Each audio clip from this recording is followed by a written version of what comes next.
Hello, and welcome to the EQUUS Film and Arts Fest podcast, the only program for horse lovers who have a fondness for horses in film, art, and literature.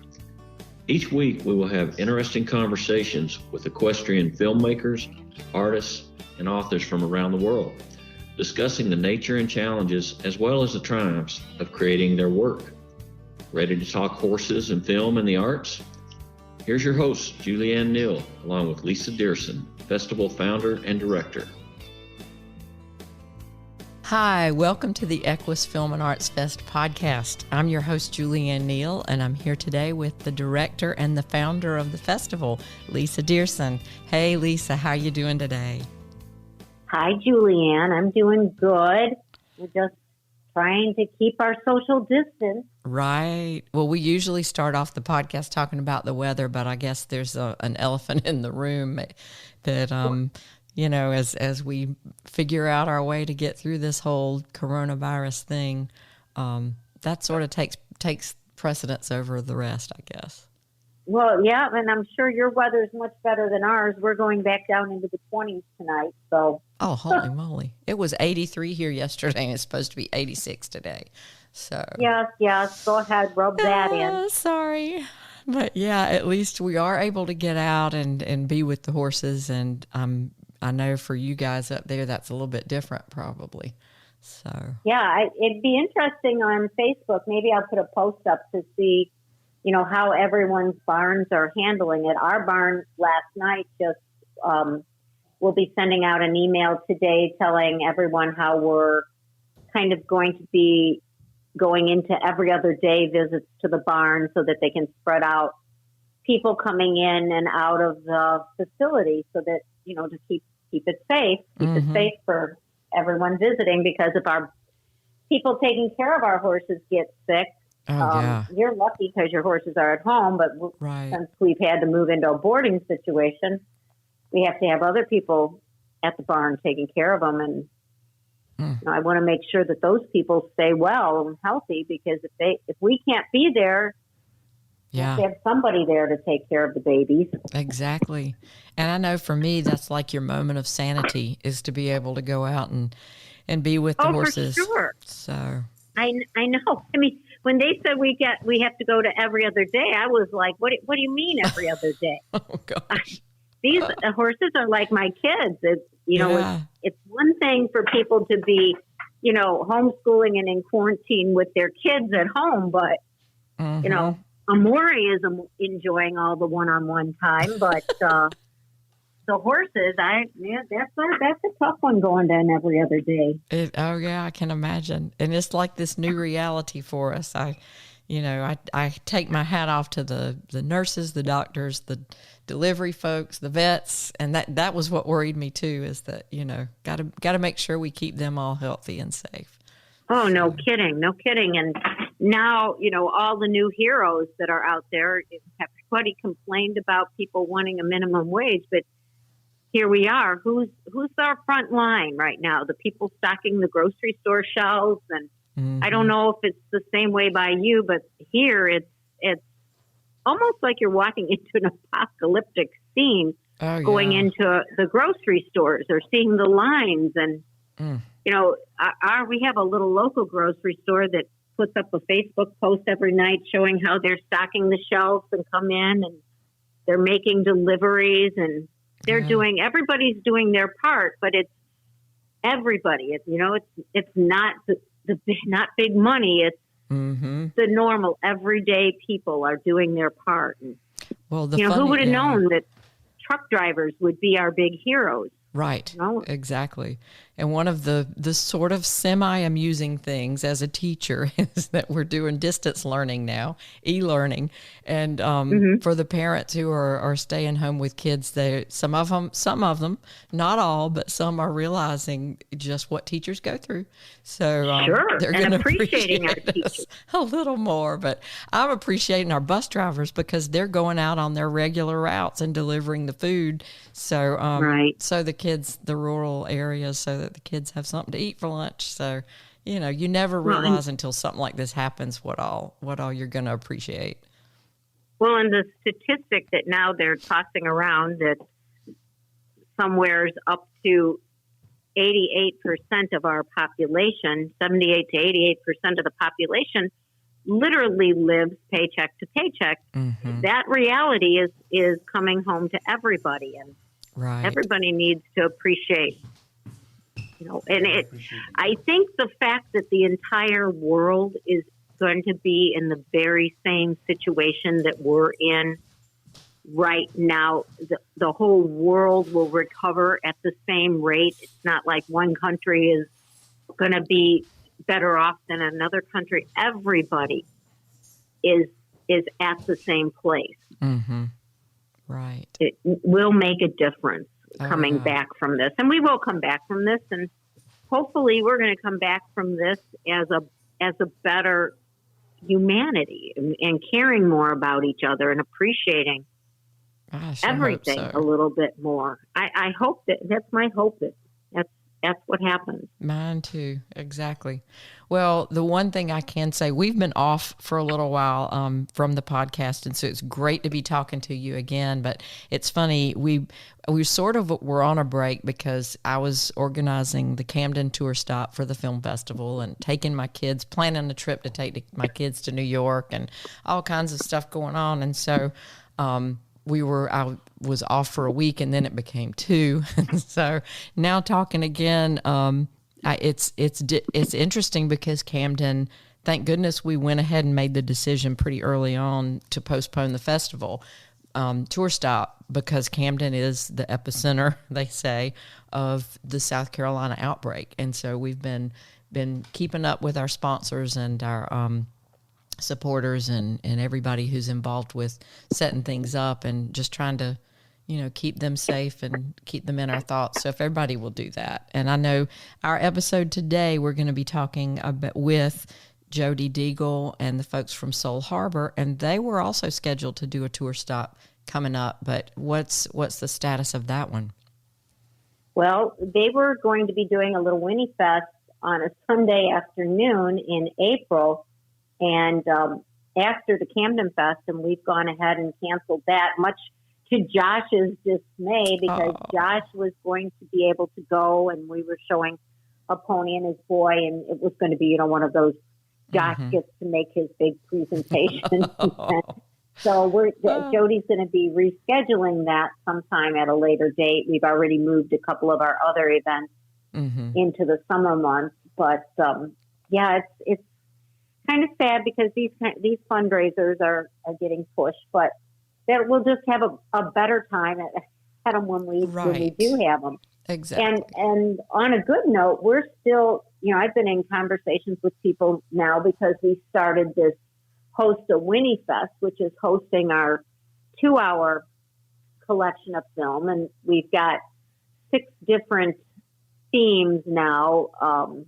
Women and horses, and a taste of the fest, and we have a Western themed and an English theme, and a wild horse theme, and then we also have healing horses, and all these different nonprofit groups and horse. I found a lot of the horse councils are in conversations with me now, and we're booking these for the summer and the fall and the winter all over the country now. So. That seems to be a nice, a fun thing, because people are still wanting to, get together as soon as this goes away. Right. But another good thing that people can do now is, since we're having to stay inside, is sign up for our on-demand platform, the EQUUUS Film Channel. Exactly. Start to watch all our horse documentaries and films, feature films there. Right. There's a lot of content going up, and every day we're adding 1 or 2 more films, so you can have fun at home and keep your horsey fix going. Well, that's the thing. Our tourism department here in Camden is a big part of the reason we're able to do our festival week. And they're already sending out things for the tourism partners to submit ways that they can do, virtual tours of their places or whatever. So I've already told the Classically Carolina folks, we're going to be doing some pushes for the EQUUS Film Channel. And if you couldn't see the films in person, here's a way you can start watching them. And I know you've been putting tons and tons of more new content up. So there's a lot to see. So if somebody checked it out, a couple of months ago, they need to come on back and check it out again and just see what all is there, because you got a lot of movies. Well, we have so many new things coming on from all over the world, so that's a lot of fun. And you can learn about horse racing in South Africa now, which you didn't get a chance to do before. But there's just so many different things, different ways that people are stepping up to the plate. I saw that Clybourne Farms had a virtual barn tours they're doing. They're walking people through and introducing them to the horses. And cool. So, and so they've set up a program online where every day they're doing a different part of the farm and introducing different horses. And so it's kind of, I love the creativity that this is generating for people. Yeah, absolutely. Because the thing is, the rescue efforts still go on, Exactly. There's still things, there's still people doing all that. I brought my kids in last year to the adoption center here in Camden, and we made a little movie. The students created little films about the animals that were there that are up for adoption. And so we heard from that organization a while back about, can we do something like that again? So we're still trying to figure out ways that even if the kids are at home, that, we could do something. So it's always fun to see what creativity comes out, because you're stymied with one thing, figure out a way to do something different. Well, right. And what people should remember, we're living through history right now. Document everything, start taking notes, learn how to be, make your own story as this is happening. Right. Nothing like this has ever before happened in modern history. Well, the cool thing too, we had students at the Broadway Student Summit when Broadway closed. And so we turned around and flew back home. But we got emails immediately the next day from the musical director of Hamilton that was supposed to teach one of our classes. And, he said the same thing. Send us your films, film yourself at home and tag us or whatever. Right. And so that's just kind of what we've been trying to do with the kids, is say, this is your chance. This has never happened before. Make your mark in a different way. If you can't do it in person, do it a different way. And this is different than 9/11 or other big events that have happened, because it's unfolding daily. Things are changing, but it's ongoing, and we're all having to learn to live and adapt and do something. Live with this now. Well, the good thing, I guess, is that we still have some audio from the interviews from the EQUUS Film and Arts Fest, and we have authors, artists, and filmmakers that people haven't heard from yet. So I guess my goal is that every week we'll bring in 2 or 3 of those and give everybody something new and different to listen to, at least if they're stuck at home. Maybe we can, Podcasts are share fun. some stuff. Yeah, there you go. So we'll keep doing that. To be able to listen to our podcast and the Marley's podcast. And if you go on to the EQUUS website, we're now setting up a page dedicated to different podcasts that are out there. And we've also opened up podcast competitions in the EQUUS Film Festival. We've added podcasts as well as the books and the art. That's great. And so as new podcasts are being entered into the film festival, the links to those podcasts are being placed up on our website. So if you're looking for some good horsey podcasts, you just have to go to EQUUS, click on the podcast page, and you can find a whole bunch of fun, interesting horse podcasts. Well, and I'll put in a plug for Winnie Tales, because we just did interviews with Mimi Rahor of the Wild Horses of Abaco. And it's really interesting to hear, of course, the last of the breed was already gone. And so there was a whole cloning discussion going on. But then with Hurricane Dorian, it changed everything for certain. So we've got 2 episodes where we do conversations with Mimi, and a kind soul donated another vessel for her. I never know whether to say boat or what, but gave her a new home, and she was living in the bay there at Treasure Key, I think. And so it's kind of interesting to listen to what all she has to say. So if you're listening to something, listen to Winnie Tales. Yeah. You two crack me up. But I really, really enjoy those podcasts, especially when the rooster's on the porch. Oh, gosh. Well, it was crowing just a minute ago. I'm inside today, but it was crowing a minute ago. So I thought, we're going to carry that over to the EQUUS one too. But and like you said, the other thing is if you're stuck inside, read a book. We've got a lot of those.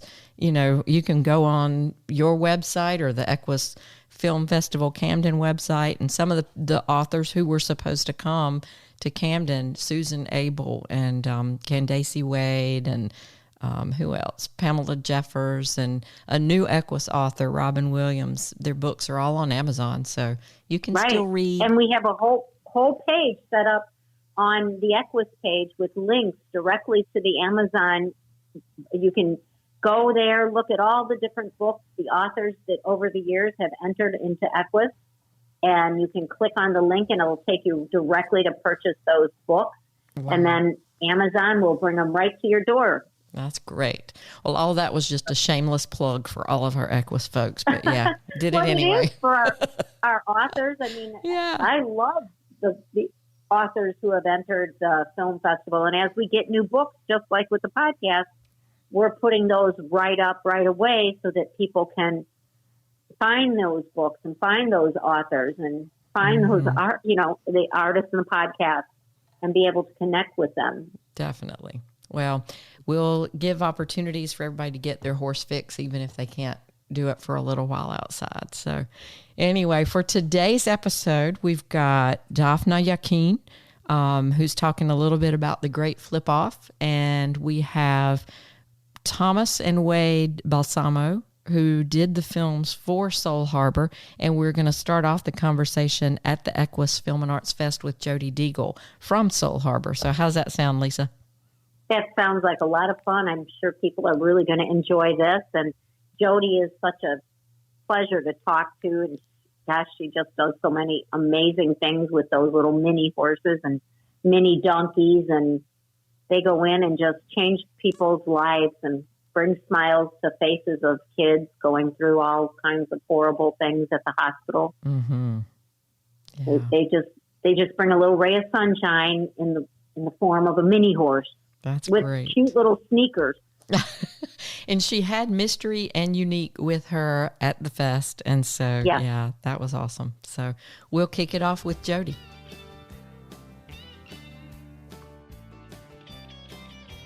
I'm so thrilled to have you all in. We're at the Kentucky Horse Park, the beautiful visitor center here, and I'm introducing Soul Harbour. And our nonprofit Soul Harbour Ranch Animal Therapy Program. Now, you had two little companions with you all day today. I don't see them in here now, but they probably wouldn't be very loud for the podcast anyway, right? They might throw a few whinnies in there. Mystery. We have mini whinnies. Yes, very cool. Our miniature therapy horses are Mystery and Unique that are visiting with us here at the Kentucky Horse Park. And we're thrilled that your filmmakers came into town today. I know you were excited they were coming as well, right? Very much so. So we have Thomas Balsamo and Wade. And I know there's a family connection there. He is my father. I guess it just runs in the family. Is that right? We have a lot of fun, yeah. Well, good. Well, welcome. Could you tell me, first of all, a little bit about what you guys do? And then we're going to go into the Soul Harbour and the story, the film that you're here with. Maybe, Thomas, would you start us off? Sure, yeah. For many years now, we've spent a lot of our time and energy doing social cause films and, films that matter. We've done a lot of still photography as well for a lot of different causes. I've done a lot with autism and Down syndrome. Started out in the world of special needs, and it's kind of then evolved into a lot of different other topics. Mm-hmm. I read that you had some projects that were the face of the Autism Speaks movement. Yeah, we did quite a bit of work back in, several years back with we work with Toys R Us on the Faces of Autism campaign. We raised $6.5 million for Autism Speaks. Oh, wow. That was a really great project, yes. Absolutely. And so was Wade part of all of that Wade was campaign as well? Wade was a little young at that point. He was a little younger. Little kid, huh? But, 10, 11 years ago or so, I mean, I had always grown up surrounded by cameras, and I had done a little bit of editing in school and that kind of thing, and my dad had this opportunity to create a documentary about a different equine therapy program for Walk-On Farm. Okay. Now you had a background with another film. Paracousin. Yeah. Yes, that one. That was our first. So that was your jumping off into film. the film. Yes, That art was- film. Exactly. Wade had wrote the Cool. script, and he asked, Dad, what do you think? Help me do a weekend project. The next thing you know, we ended up doing like a 3-year project. Oh, gosh.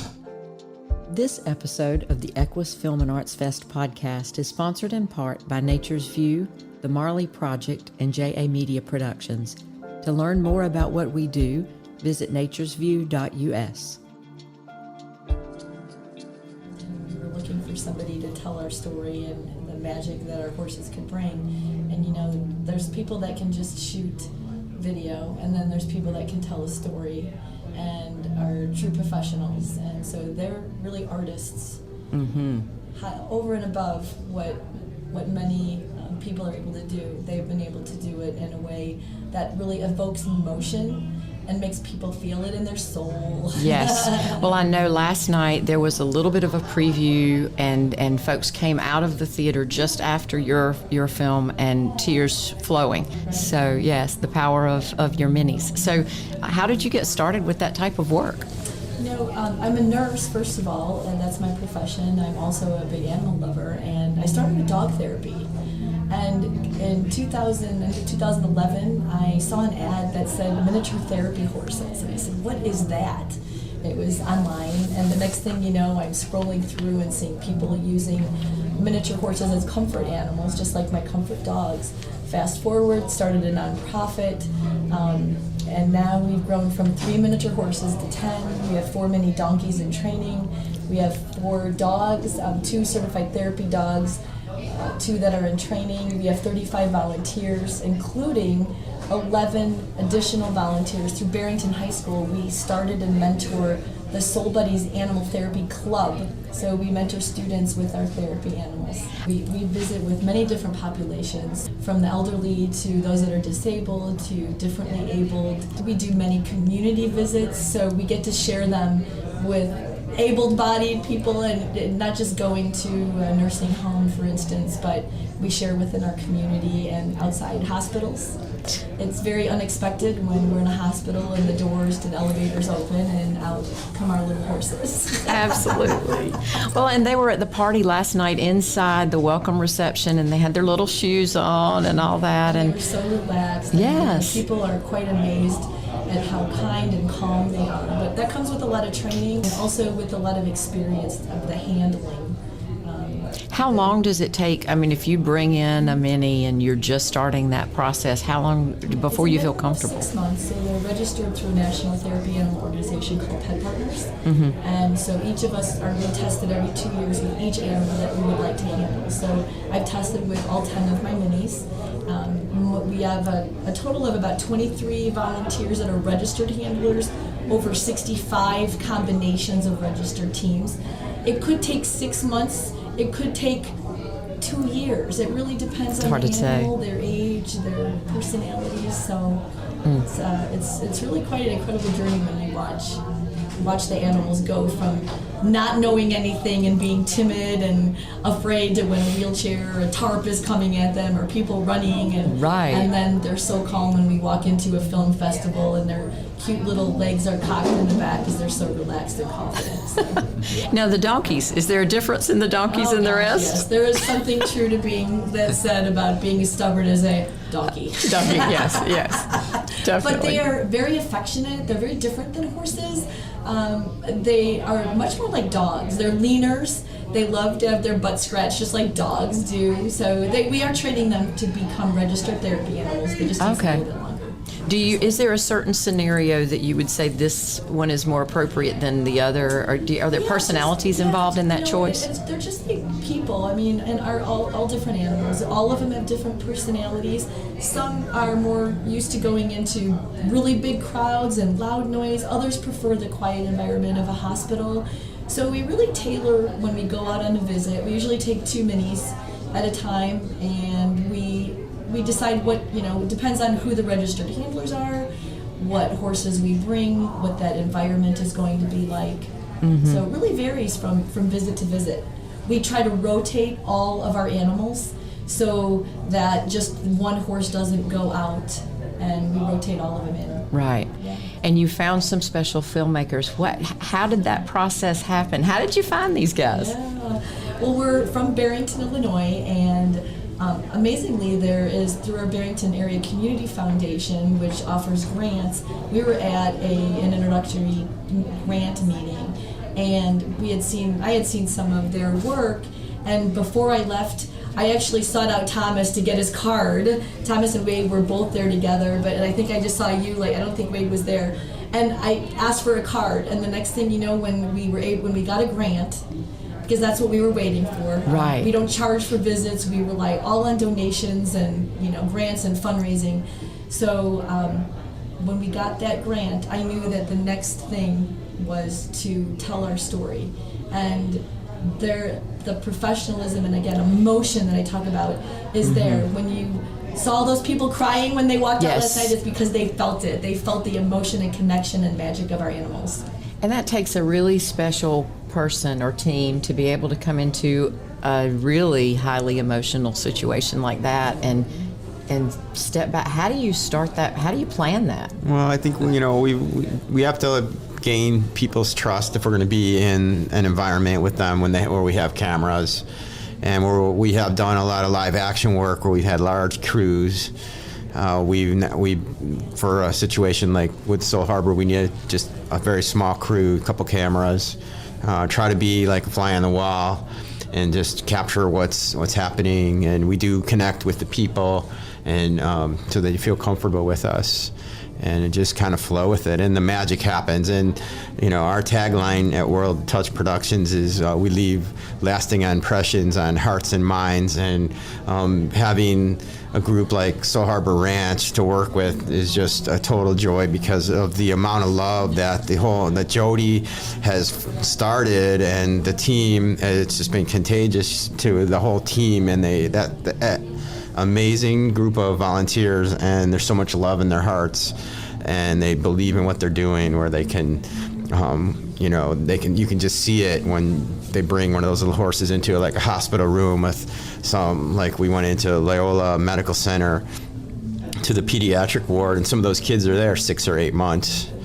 and we were in one room with this little girl, and we were in there with the cameras rolling with her for a while, and then the horse just started coming down the hall, clip clop, and the little girl just lit up. She goes, "The horse's feet," and she just became alive. And so she's been dealing with some pretty great health issues, but for a few moments when visiting horses, the miniatures, she just forgot about all of her problems and became a kid again, and just really lit up. And it was, it's just an amazing. So it's easy for us to capture that kind of emotion when it's happening. It's real, yeah. But then the problem to me, you get all this footage, all these things happening. How in the world do you go back and edit down and figure out which pieces you're going to use? Yeah, you end up with Wade's so that's gift Wade's part and his talent. And how many hours did we have? We had over 26 hours of footage. 26 hours. Oh my gosh. So, we had at least 7 scenes there, and it's just the sense of how do you simmer that down into, and how do you connect all these different dots so that the viewer goes on this journey where they know what it's like to be in that room with that person when the horse walks in the room, and they make that eye contact for that first moment, and like there's that electricity in the air, but to be able to like see that in somebody's eye. And that was kind of our our challenge as filmmakers is we need to not interrupt that magical moment. Let it happen. Letting it happen in a way that is so natural that it's almost as though the cameras aren't even there. Mm-hmm. Right. But in some sense, you can't deny that whenever you have a camera in a room, it changes something in everybody in the room. But yet, there's at one point where one of the patients who was getting a visit, he made eye contact with the camera. Which normally is something that I would normally cut that out right away. But like he made eye contact with me because I was bawling. I was crying. I can imagine. I'm crying now. We both were. Yeah. How do you not? We often do cry at visits. whole group. But that's people will okay. say, if we go into hospice, isn't it sad? Well, a visit may be sad, but we're there to bring joy and love and laughter and smiles. And I always say that that's the true healing. Yes. We're honored to be on the other end of that rope. And it is very emotional and you've got tears in your eyes even thinking about it. But again, we are so lucky to be able to do this kind of work because of the animals that we have, and then to bring this group and to make it come alive for more people to see. And for the person, but also for their family. I mean, what you're doing, bringing that in, but then the gift of being able to look back at that from your phenomenal work, that's a true gift. And that's where we needed somebody to tell that story. And again, we are so grateful because it is incredible. And we hope everybody has a chance to watch it and cry. Yes. We do give a Kleenex alert. I should have brought one in here now, but that's okay. Well, the truth comes out in the editing room. There was some tears as well as we were making that film. Mm-hmm. And so you have an editing team. How many people? Wade's our pretty much Wade's our. the main He gives me second set of eyes. I mean, he's the main editor. He pushes all the buttons, and I sit there with him. So you get to make the final decision. But the first cut, he insists on doing that himself. So he did 26 hours, pretty much straight through. I think I didn't see him for 3 days. He didn't come home. He stayed he sleeps on the couch for a couple hours in his office, and I bring him food. Now, do you have like a process of marking where things are and remembering where I want to come back to that footage, or how do you do it? So my process, I'm very much like I lead with my heart. So if I feel it when I see it, then I keep that footage. And if I'm watching something and I'm not feeling anything, then there's no reason. Get rid of it. But that's part of my process is that I do have to go through every bit of footage that we've captured, like in one go. I can't come back a week later, Right. Because then you I'll can't forget what's remember. there. I have to figure out how do I connect all of these, because I kind of simmer it down to these are all the most emotional moments that have happened while the camera's been rolling for 26 hours of rolling time. Mm-hmm. And how do I connect all those dots? And I have to really fit everything into my mind all at once, and then just... That's an artist. Yes, it is. It really is. It's an art and an artist. And then all the extras, the music, but- everything else. Yeah. So what's next? What happens next? Is there a plan for more? What are you going to do? We do have longer versions that I've been playing with in the edit room. I've got a 15-minute version. That we Okay. have. Well, we're hoping to be able to take it and continue on and do a longer form piece. Maybe in a couple of years we'll have it here at this film festival. Very good, yeah. But we really do need Grants and that, yes. to be able to make this happen. And we believe that we will find the people who believe in what we do and will support telling this story. But we need the help of more people, to come forward. We just have made some amazing connections here at the EQUUUS Film Fest, and I know that our next journey of after just meeting several people will be with veterans. We're doing more with veterans, and these connections happen here at the EQUUUS Film Festival, and where the next piece goes, I don't know, but it's going to happen. So are you a nonprofit? We are a nonprofit. So we're people a can... 501c3 nonprofit. Great. We're at soulharborranch.com. Again, both of us are in Barrington, so they're with World Touch Productions. And I could not recommend filmmakers any more than the two of these men. They're very amazing. And so if someone wants to see it, do you have the film out on your website? Is it available We do, online? yes. The 7-minute version is at our website under media. And again, it's soulharborranch.com. We also have it pinned to the top of our Facebook and social media. Great. So they can go to Soul Harbor Ranch. And if they want to find you guys online, what would be the best way? Do you have social media going too? worldtouchproductions.com is our website. We also have a Facebook page. And we're in Barrington, Illinois. Very good. Well, Thank you so much for the day and for giving us this time to tell our story. Absolutely. It's been very special. I was thrilled to meet the ponies last night, the minis last night, and now thrilled to meet you guys today. And We'll see the magical minis here, throughout the film festival. Absolutely. And we'll look forward to next year or the year after when the long one comes to town. Thank you. Thanks, guys. Thank you so much.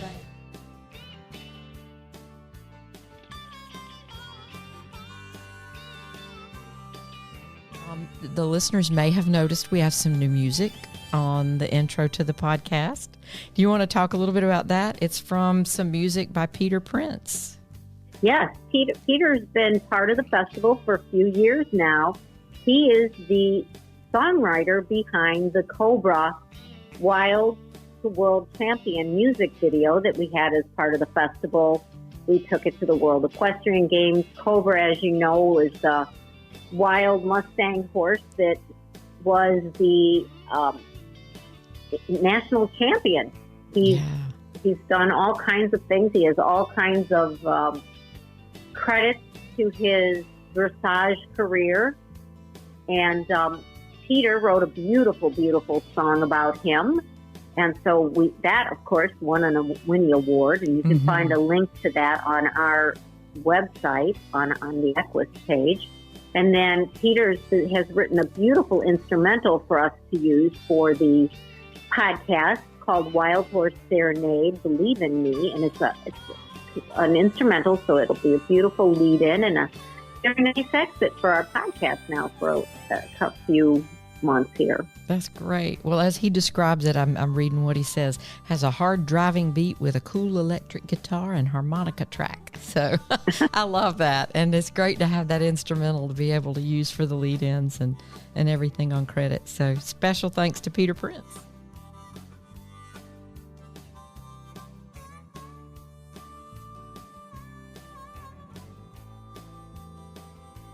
So the person that I'm getting ready to speak with is one of those people who's inspired me for several years now in many ways. And I'll say that she's a friend. She's a fantastic filmmaker and has a wonderful background in all types of filmmaking. And I'm excited to see what comes next. That was so nice, Julianne. Well, it's true. Dafna Yachin, thank you for being with me today. Well, I'm excited to be here. It's this herd that helped me finish the film, because I don't know if it wasn't for the pushing of Lisa and everybody and you guys, and it inspired me to finally finish this film, The Great Flip Off, because I was going through some personal stuff with my family and I didn't know if I could have the time to finish it. And Lisa's like, no, you have to finish this for 2018. We need to show it. Yes. And she was so right. I don't even think she realized we had to do it by last year, because it was the 250th anniversary of the circus and the 225th anniversary of the American circus, and the end of Ringling had just passed. Ringling shut its doors. So Lisa's push, Lisa Dearson's push is really, and you guys, your inspiration in helping us, finished a feature film that then got picked up by Gravitas. So we were very lucky to have it featured here. Thank you. Well, the first time, I think the order was, I did see it all the way through for the first time when we were at WEG. And I was able to actually meet you there and meet Alicia, one of the stars of the film. Yes, Alicia's and to hear your Ope. story. Yes, and I heard that you started this or the whole project started because you were going to do a pilot television show, and then it just morphed into something different. And so the background behind all of that was amazing. So the great flip off. Tell us about we kept with it for 10 years. The Great Flip-Off started as, it was supposed to be a pilot 10 years ago that we wanted to pitch to Animal Planet. But at the time, they kept saying, no fires, no horses. And it was just this, it was kind of this lie in television. So they had bad ratings for a couple of shows, and then they panicked. And once one executive development person panics, everyone does. And it just was a silly reason not to have horses on television, or shows of fires that did great, have done great. And so the Turveys inspired me. I met them doing an absorbing commercial about 11 years ago. And they had this idea to do a show about horses all over the world and the great riders and extreme riders of of Mongolia, of Latin America, of the circus. So we realized we wanted to do a pilot, and the one that we could do that was easy to do, Karen said, well, we'll get a couple bareback riders to come to Arabian Nights. And I think this was December 2006. And I said, okay, if you can get them, I'll get a crew there and we'll try to shoot this pilot and see if we can pitch it. Well, the circus had just announced the closing of the Three Rings, and the Three Rings came from Ringling and Barnum and Bailey, I think, because they wanted three rings. First, the circus was started by one ring, and it was started by horses.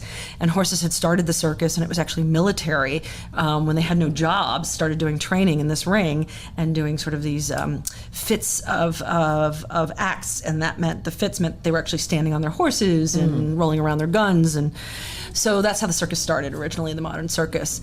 And so we went to Arabian Nights, where some of the other circus performers were doing other types of acts and horse acts. and all of a sudden, Ringling said that they were closing down their 3 rings, going to 1, and that scared everybody that was a part of this historic circus movement. And so all of a sudden, a lot of the bareback riders started coming. So we got the Zopes, the Donarts, Mark Caroli, who's one of the top comedians who came out of Hannaford Circus, Tommy and Karen, who say we're not a traditional circus family, but that's how they learned to do extreme riding. And I'm trying to think some of the other families that came. And then, of course, Timmy Loyal, his family is so famous that Ringmaster Loyal is in French, that's what the ringmaster's called, is a Loyal. Yes. Oh. So it was so exciting to, and of course then the, I just forgot the Mexican family, which was so important. They came as well, and they were one of the traditional people from Mexico. So we got all these families that started coming in and did this great performance. And so we did that in 2006. And then every couple of years, we were trying to sell the pilot. We realized we weren't going to do that. And the circus kept changing. Mm-hmm. And after that, we kept following them and seeing where these people were, how they were still existing, how they were making a living, what was going to happen to these families. And it was the Suarez family. I'm so sorry. I cannot believe that. So it was my favorite. Enrique Sr. is probably my favorite. I have the biggest crush on Enrique Suarez and his family. And the senior, who just gave us such a great interview and really talked about his family coming from Mexico and how his children had tried to continue that art. And how he worked for Hannaford and for Ringling. So we were very lucky to have them all come to Arabian Nights, which has since closed, and you'll see all that in the film. But then when we were finishing, we went back to visit where everybody had gone and what they were doing in their retirement. So you have to see the film because it's amazing, it is amazing what has happened to these families and where they went after the circuses closed. Well, that's what struck me the first time I saw it, is that here you have a project that started over a decade ago, and you were able, as a filmmaker, to create this cohesive storyline. And I was drawn into, I wanted to know what happened next with these people. And I felt like I knew them by the end, which I can't imagine how you feel. You're living in homes with them probably at that, or feel like you are by the end because you know them so well. Well, yeah, and it takes a while to gain trust. I mean, I adored the Zopes, and it took a while because they already had a film that people were shooting, and it hasn't come out yet, but I know that Alicio, who's so successful now with his own show, and the brothers have all gone on to do other great things. So, that kind of trust, because they're such a lovely family. The Turveys are probably, Karen Turvey is probably one of my best friends. We've stayed close, and she's coming with the girls for Christmas. So I'm so excited because her husband lives in Maine, so they're coming up from, they're working at The Walking Dead and different shows, and they're coming up from Atlanta they're going to stop by Philly, and I get to see the girls for Christmas. So you get close to everybody you make a film with because you're with them a long time. Sure. And, it's like any relationship. You want to make sure that you're telling their story. You are the fly on the wall, and it should be their story, not your story. And I was very lucky to be able to tell just a small slice of these people's lives. That are so talented. I heard you say that, the fly on the wall thing, and back in Pennsylvania. The thing I love about you is that you have been to all these tour stops with your film, and you're accessible to the community, and you want people to understand the power of the story that you've told. And so you came to Camden, to South Carolina when we had a tour stop. You came to Pennsylvania, and I think it's special when you can have a Q&A after a film and actually hear from the filmmaker why they did what they did and how they put that story together. And for people like Alicio, and Maceo is his current circus, and they're continuing this. And so even though they might not have the Ringling, the 3-ring or whatever, these families are still riding, they're still doing, and it's very powerful. Well, they're the experts in their art. I mean, it's just amazing. It should be, and they love what they do. Talk about filmmakers loving what they do. That's the other thing, is when you get to tell a story about somebody else is loving what they do, and how talented they are, and that they're willing to open up and show you a little bit of their family stresses and kind of not all the best of them. Yet you're still able to tell the best of them, but they're human, and so you'll see what the struggle is when you're about to lose your job or you're about to lose your art form, And, it's the end of, and do people care? We were very lucky to have Dominique Jandot, who's one of the lead historians, came out of the Big Apple Circus. And he really guided us with the history because he's just on his own loved bareback riding so much. And so he has a great book out himself. I can't remember the name of the book, but Dominique Jandot is a great author. And himself was a clown many years ago and had found a lot of these acts early in the 90s, I think, when he was at the Big Apple Circus. And he also has Circupedia.com. So if you're interested at all in the history of the circus, Circupedia is probably one of the best resources online for finding circus history. Well, and I think I always come back to Alicia because Lisa had me tell a little bit of his story with one of the horses that was in Maceo, which is Mafioso, who became the star then of the Mustang, which is the Robert Redford film that's just out. And so I kind of had a little bit of back and forth with him. He told me a little, and we've put that into one of the Spotlight Rescue Series PSA. Oh, that's awesome. So, I haven't seen that. I have to get to see that. Send it to you. Please do. And Alicia was so accessible. He really wants to continue his art. His wife, they just had a baby last year, and she's so cute. But Alexa, his wife, and his family are, unfortunately, they just lost their grandmother who had come here and was also a part of the circus. So we were so glad to be able to have her in the film and see her. But they have continued this art form, and he has trained so many great horses, and they're still doing great things, and people are still able to see it if they want to. So you can look their schedules online all the time and follow them on Facebook.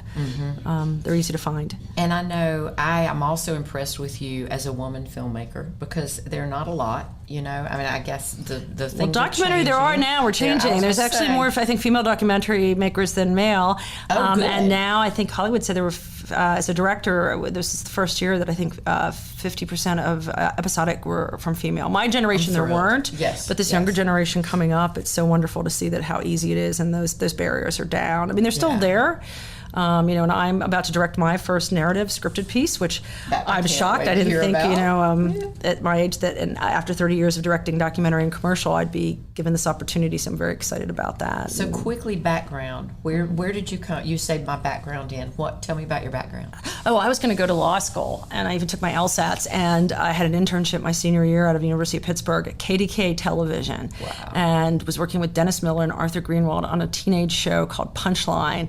And I was so lucky. I got to work with these incredible people out of Pittsburgh that were so talented and were my mentors, and I just fell in love with working in stories. And I remember that's all I wanted to do, so forget law school. I just wanted to do stories. And even though I do a lot of programs on justice, because I'm fascinated with justice and cultural preservation are probably my two areas of documentary making, but I just worked at CBS for about 10 years. We could call it the CBS family, CBS babies, and I was in Pittsburgh and San Francisco and LA. And then I left television for a little bit and started doing international kind of stuff for a big corporate company. And that's where I really learned to direct and learn film. And from there, a couple by the name of Steve and Martha Smith, who started on 60 Minutes, who were really my second group of mentors, and I was so lucky, taught me to direct film, and then I started directing commercials and doing stuff for Discovery and other cable networks. And so I did it backwards. And then, 20 years later, I decided I wanted to do an indie film and did a film called Digital Dharma about the man who saved Tibetan history, which is still doing well. We're about to hit the 10th anniversary next year, and it was really a film that was so close to my heart. And then now this film, and we have a couple other films in the works. And well, and I'm just learning. I'm at the newbie stage of filmmaking myself, and so I'm following what you do and learning from you. And you mentioned something yesterday that really struck me: the labs. Sundance Labs. Yeah, there's and I have to do a promotion for them because I just finished first time director narrative Sundance Collab, and so you can apply online. And what Sundance is doing now online for they have these master's classes. It's not that expensive to join, and they do have deals all the time for filmmakers. There's so many wonderful classes. I did the collab, and it was I think it was 8 to 10 weeks, and you get a lot of personal attention.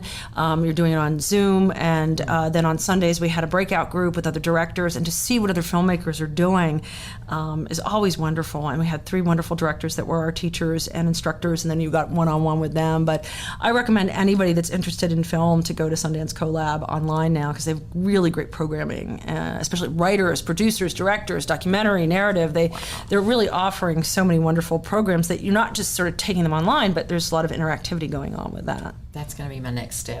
Yeah, definitely. I need to learn a lot more. So, and I know you're rushing out for a flight. Yes, I got to go. I got a big pitch tomorrow, so I have to go. Through this, but we're going to call you back because I want to hear about your next project and hear how it's going. Well, so hopefully it'll be in February, March. So I'm crossing my fingers myself that it goes well. We're looking for our lead actors, and I can't wait to be back here because my one friend who came to speak on a panel about brain injury, she's got some great groups she's working with for I guess horses and recovery and therapy. So we're going to do some videos for you guys for next year to help you out. That is fabulous. So if people want to learn more about you, how do they do that? Oh, my company's Lunchbox Communications and Lunchbox Films, and you just need to go to lunchboxcity.com and you'll see us on Facebook, and we have a website that new one's going up this year, and so it's how you can find me. I'm pretty accessible for anybody that needs any answers. Well, your website, the graphics, for example, on Great Flip Off and your posters and everything, you just do a phenomenal job with all of that. Oh, thank you. Well, that's the fun part. Gosh, yeah, it's exciting. And it's a team. It's not me. Oh my gosh, I've been so lucky. I have the best designers and best DPs that I work with. Hillary Hanak was a female DP that I worked with on this. She's incredible.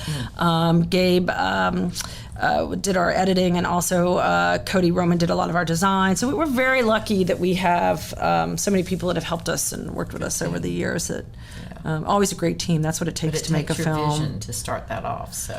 Bravo. Yeah, or my craziness. Yeah, and then they're very lucky. I'm very lucky. I've gotten great. Everything's help. It's a big team. It's all a collaboration. Well, that's cool. Well, I'm proud to be part of the team that you're on here. Well, I'm happy with EQUUS. If if it wasn't for you guys and your support, I don't know if we would have ever finished this film. So thank you. I have a feeling you would. Anyway, thank you. Thanks for being with us. Thanks. And we'll see you again soon. I can't wait to hear about your next film. Oh, me too.